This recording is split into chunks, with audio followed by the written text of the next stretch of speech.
आज हम पढ़ेंगे चलावयता के बारे में।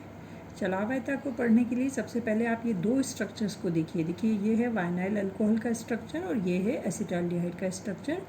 इन दोनों के बीच में चलावयता होती है और कैसे होती है उसको अब हम आज समझेंगे। देखिए चलावयता में यहाँ पर क्या हो रहा है, यहाँ पर OH ग्रुप आपको दिख रहा है, हाइड्रोजन यहाँ दिख रही है, ठीक है। यहाँ क्या होगा, इनॉल फॉर्म, ये OH ग्रुप किस कार्बन पे लगा है, ये कार्बन डबल बॉन्ड से जुड़ा हुआ है उस पर, इसलिए ये इनॉल फॉर्म। और यहाँ OH ग्रुप, यहाँ ऑक्सीजन जो है वो किस पे जुड़ा हुआ है, डबल बॉन्ड पे, कीटो ग्रुप।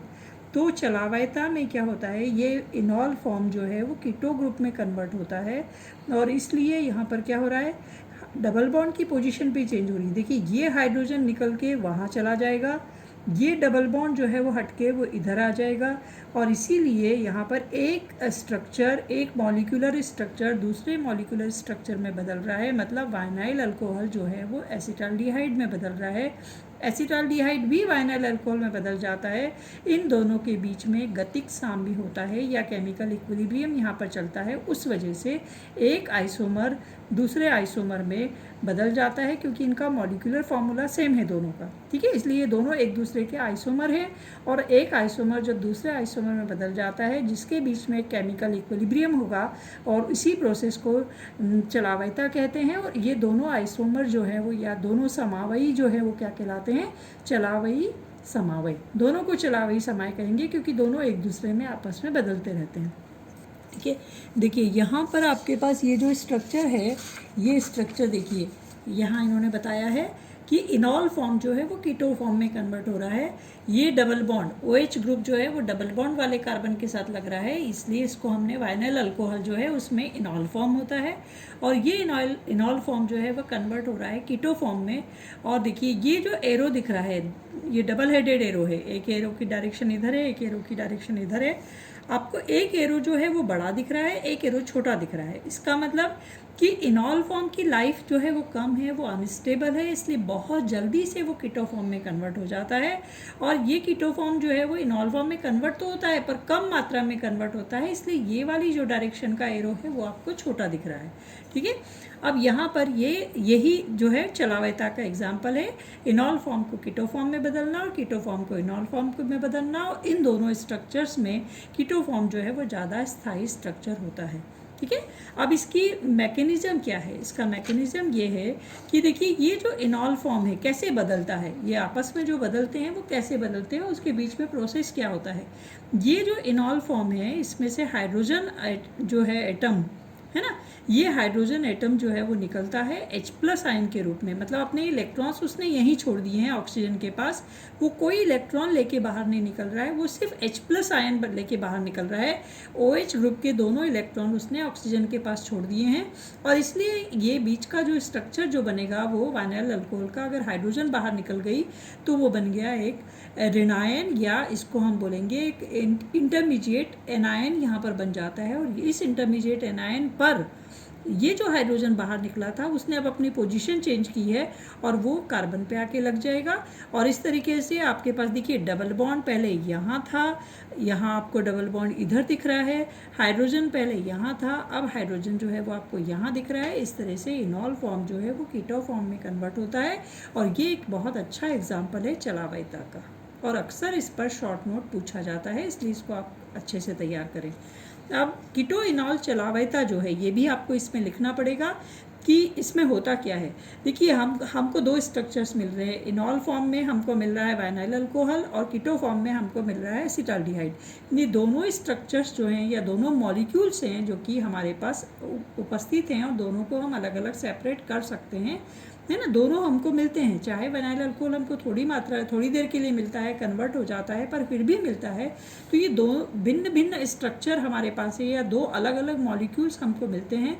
जबकि आपको अनुनाद आपने पढ़ा है, बेंजीन में अनुनाद आपने पढ़ा है कि अनुनाद जो है वो कैसा होता है, बेंजीन में डबल बॉन्ड हम अलग अलग पोजीशन पे दिखाते हैं और हम क्या बोलते हैं कि अनुनाद जो होते हैं बेंजीन के जो अनुनाद फॉर्म है हम उसके लिए कहते हैं कि ये सब क्या होते हैं, एक काल्पनिक इमेजेस होती हैं जिसमें डबल बॉन्ड अभी इधर है अभी इधर है, और ये काल्पनिक जो इमेजेस हम बेंजीन की दिखाते हैं, इतनी सारी बनाते हैं, वो सब कैसी होती हैं, काल्पनिक होती हैं, उनका कोई स्वतंत्र अस्तित्व नहीं होता है। जबकि चलावयता में इन दोनों आइसोमर्स का, कीटो फॉर्म का भी और इनॉल फॉर्म का भी हमारे पास अस्तित्व होता है, मतलब ये प्रेजेंट होते हैं। जबकि रेजोनेंस में, अनुनाद में हमारे जितने भी स्ट्रक्चर्स बनते हैं किसी भी मॉलिक्यूल के, वो सारे के सारे काल्पनिक होते हैं, वो स्वतंत्र रूप से उपस्थित नहीं होते हैं, उनको हम प्राप्त नहीं कर सकते। दूसरा, यहाँ पर आपके पास क्या है, कीटो फॉर्म और इनॉल फॉर्म में जो कन्वर्जन हो रहा है उसमें आप देख रहे हो कि हाइड्रोजन का एटम भी बदल रहा है और डबल बॉन्ड की पोजीशन भी बदल रही है। इसका मतलब यहाँ पर परमाणु, हाइड्रोजन का एटम जा रहा है, मतलब एक परमाणु भी अपनी पोजीशन चेंज कर रहा है, और साथ ही साथ इलेक्ट्रॉन भी अपनी पोजीशन चेंज कर रहे हैं, और इलेक्ट्रॉन की पोजीशन चेंज होने से डबल बॉन्ड की पोजीशन भी चेंज हो रही है।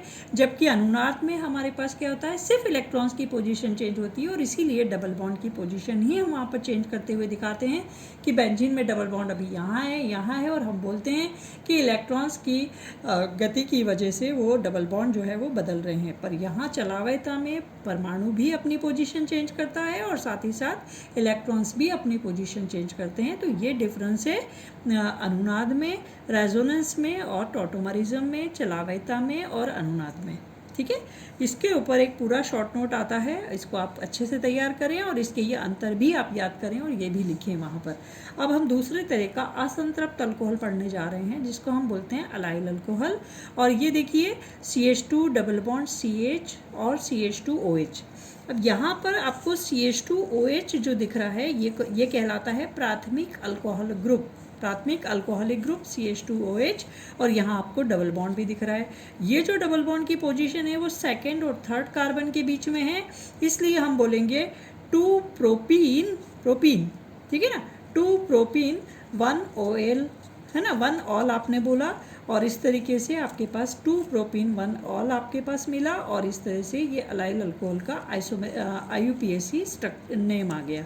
अब इसको बनाने की मेथड क्या है, हम इसको बनाएंगे प्रोपीन से।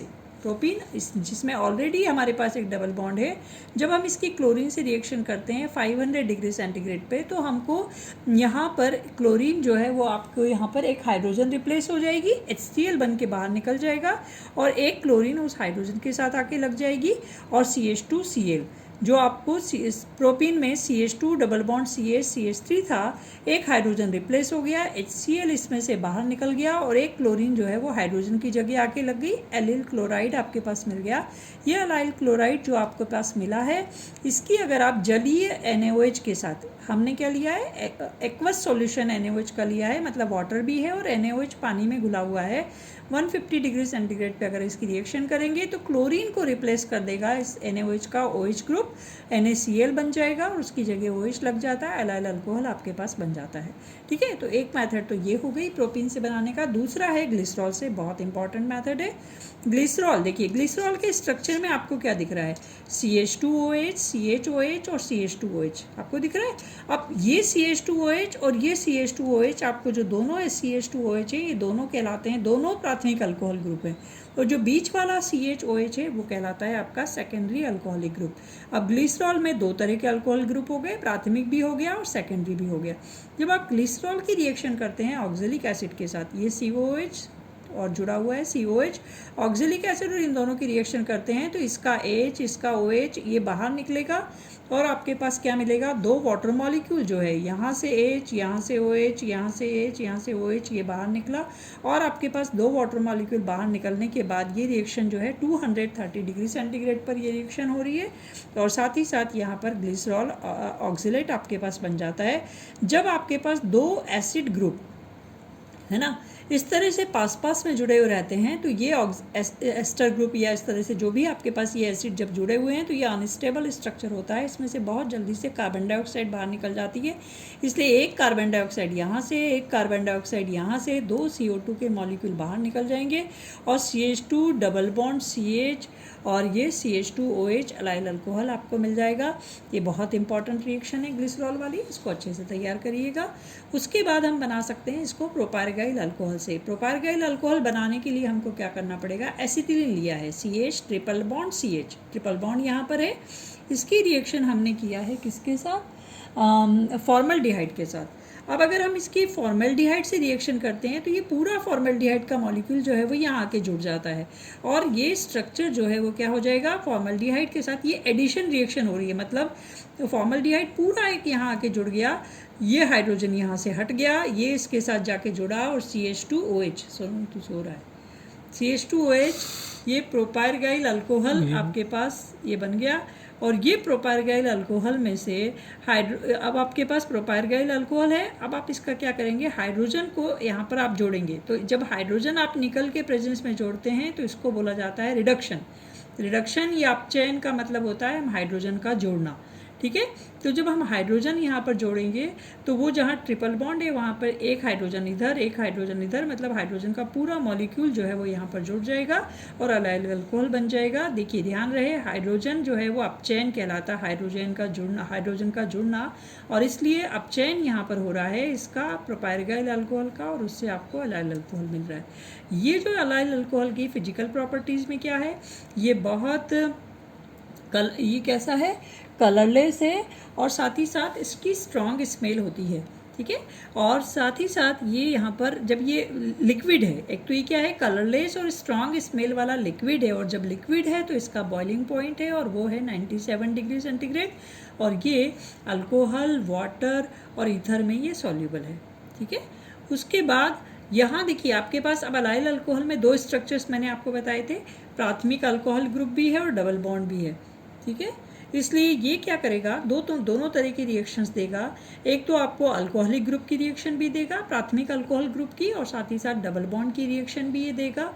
पर यहाँ पर होता क्या है कि आपके पास ये जो OH ग्रुप है ये माइनस आई इफेक्ट दिखाता है। माइनस आई इफेक्ट दिखाने का मतलब क्या होता है, डबल बॉन्ड के इलेक्ट्रॉन्स को ये अपनी तरफ खींचने की कोशिश करता है, और उस माइनस आई इफेक्ट की वजह से यहाँ जो भी बाद में जो भी रिएक्शंस होंगी वो आप देखेंगे कि यहाँ पर कुछ चीज़ें अगर जुड़ती हैं तो वो एंटी मार्कोनिकॉफ रूल के हिसाब से जुड़ती है, जिसका एग्जांपल मैं भी आपको आगे समझाऊंगी। तो यहाँ जो रिएक्शन होती हैं, जो एडिशन रिएक्शंस यहाँ पर जो भी होंगी वो एंटी मार्कोनिकॉफ रूल के हिसाब से होंगी, ठीक है ना। तो यहाँ पर पहला है अपचयन। अभी फिर मैंने आपको बताया था कि अपचयन का मतलब होगा कि प्लैटिनम के प्रेजेंस में हाइड्रोजन का जुड़ना, है ना। अब हाइड्रोजन जो है वो यहाँ पर जुड़ रही है और जब जुड़ेगी तो ये एक हाइड्रोजन यहाँ, एक हाइड्रोजन यहाँ, तो CH2 CH3 CH2 CH2OH, और ये आपके पास 1 प्रोपेनॉल आपके पास बन जाएगा, देख रहे हैं। उसके बाद यहाँ पर है अगली रिएक्शन जो है हम हेलोजन से, है ना, हेलोजन से रिएक्शन कर रहे हैं। देखिए ब्रोमीन से आपने रिएक्शन किया तो ब्रोमीन का एक एटम इधर जुड़ गया, एक एटम इधर जुड़ गया, और हमारे पास क्या हो गया, डाईब्रोमो जो है हमारे पास 2 और 3 डाईब्रोमो और 1 प्रोपेनॉल हमारे पास ये बन गया। अब उसके बाद हम क्या कर रहे हैं, हेलोजन एसिड से रिएक्शन कर रहे हैं। अब यहाँ देखिए आपको एंटी मार्कोनिकॉफ रूल दिखाई देगा। कैसे, देखिए मार्कोनिक रूल जो है वो ये कहता है, अब देखिए पहले आप ये रिएक्शन देखिए, आपने अलाइल अल्कोहल लिया, HBr से रिएक्शन किया। HBr में H जो है वो इलेक्ट्रोफाइल है और Br जो है वो न्यूक्लियोफाइल है। एंड मार्कोनिकॉफ रूल ये कहता है कि जो न्यूक्लियोफाइल या जो नेगेटिव आयन होता है वो हमेशा उस कार्बन पे जुड़ता है जिस पे हाइड्रोजन की संख्या कम होती है। जबकि आपको यहाँ पर जो एडिशन दिख रहा है वो कहाँ दिख रहा है, ब्रोमीन आपको उस कार्बन पर जुड़ती हुई दिख रही है जिस पे हाइड्रोजन की संख्या ज़्यादा है, और हाइड्रोजन उस पर जुड़ रहा है जहाँ संख्या कम है ना हाइड्रोजन की। तो ये आपका एंटी मार्कोनिक रूल के हिसाब से एडिशन होता है, क्योंकि OH ग्रुप जो है माइनस आई इफेक्ट दिखाता है, और इसलिए ये जो स्ट्रक्चर है आपके पास 3 ब्रोमो, और ये आपके पास ये 3 ब्रोमो प्रोपेनॉल आपके पास ये बन गया, और यहाँ पर ये एंटी मार्कोनिकॉफ। दूसरा रिएक्शन जो है हाइपोक्लोरस एसिड के साथ। हाइपोक्लोरस एसिड में भी उसी तरीके से OH स्ट्रॉन्गर ग्रुप जो है वो इधर जुड़ गया, Cl यहाँ जुड़ गया, और ये जो है ग्लिसरॉल के स्ट्रक्चर होता, अगर यहाँ पे OH होता तो ये ग्लिसरॉल हो जाता, इसलिए ग्लिसरॉल बीटा क्लोरोहाइड्रिन भी हम इसको कह सकते हैं, क्योंकि बीटा पोजीशन, ये वाली पोजीशन बीटा पोजीशन कहलाती है, इसलिए बीटा क्लोरो, और ये ग्लिसरॉल बीटा क्लोरोहाइड्रिन भी हम इसको कह सकते हैं। 2 मिनट। हाइड्रो, अब यहाँ पर हमारे पास रिएक्शन है हाइड्रोक्सिलीकरण। हाइड्रोक्सिलीकरण का मतलब क्या है कि देखिए यहाँ पे हम OH ग्रुप जोड़ते जा रहे हैं। कैसे जोड़ेंगे? आपने क्या लिया है, ये अलाइल अल्कोहल लिया है और इसकी रिएक्शन जो है वो आप किसके साथ कर रहे हो, अल्कलाइन KMnO4 के साथ। अल्कलाइन KMnO4 जो होता है वो क्या करता है, नेसेंट ऑक्सीजन जो है वो देता है और वाटर के प्रेजेंस में जब आप इसकी रिएक्शन करवाते हो तो आपके पास क्या हो रहा है, ये KMnO4 अल्कलाइन है, मतलब NaOH के साथ वाटर में इसका सॉल्यूशन है, NaOH भी मिला हुआ है, तो ये जो अल्कलाइन KMnO4 है वो ऑक्सीजन देता है, नेसेंट ऑक्सीजन या नवजात ऑक्सीजन देता है।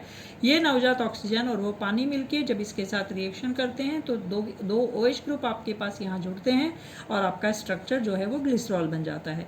ये बहुत अच्छी रिएक्शन है और ये देखिए अल्कलाइन KMnO4 के प्रेजेंस में आपको ग्लिसरॉल से, अलाइल अल्कोहल से ग्लिसरॉल बनता है। ये रिएक्शन आप आगे भी पढ़ोगे, जब आप ग्लिसरॉल पढ़ोगे तो ग्लिसरॉल को प्राप्त करने के लिए ये वाली मेथड आप पढ़ोगे उस समय।